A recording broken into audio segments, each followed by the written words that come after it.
Marcel Proust constructed a modernist architectural masterpiece detailing the discovery of a lifelong artistic vocation. This chart illustrates the physical scale of that achievement. Between 1913 and 1927, Proust published 7 distinct volumes, stacking up to nearly 4,200 pages and 1.26 million words. The narrative confronts a pervasive threat, the destructive power of linear time. It documents a search for a way to preserve the self as it erodes through the years. This exploration suggests that objective records of history are secondary to the internal, subjective associations that define our existence. The story begins in Cambrai. Here, childhood memory is tethered to physical sensations rather than traditional plot points. Proust divides recall into 2 categories. Voluntary memory is intellectual and always incomplete. Involuntary memory is sensory and entirely transportive, best illustrated by the famous moment the narrator tastes a Madeleine cake dipped in tea. Proust describes an hour as a vase filled with scents, sounds, and climates. Reality, in this view, is the connection between immediate sensations and the memories enveloping them. In the Proustian universe, the past is never truly gone.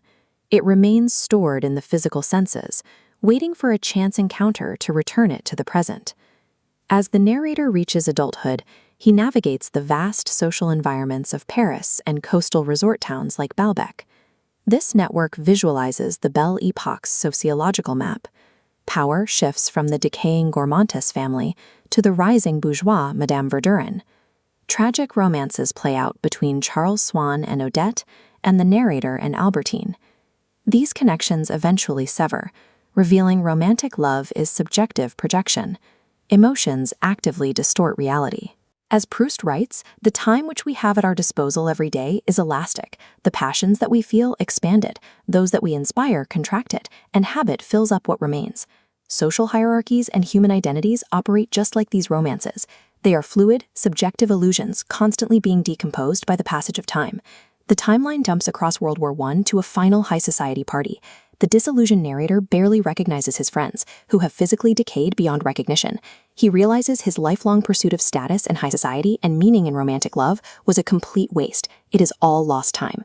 Then, 3 rapid sensory triggers hit him back to back: stumbling on a paving stone, the touch of a starched napkin, and a spoon clinking porcelain. These immediate, involuntary impressions pull the narrator entirely outside the flow of time. He sees that tracing these physical sensations is the only way to recapture truth. The narrative closes on a paradox.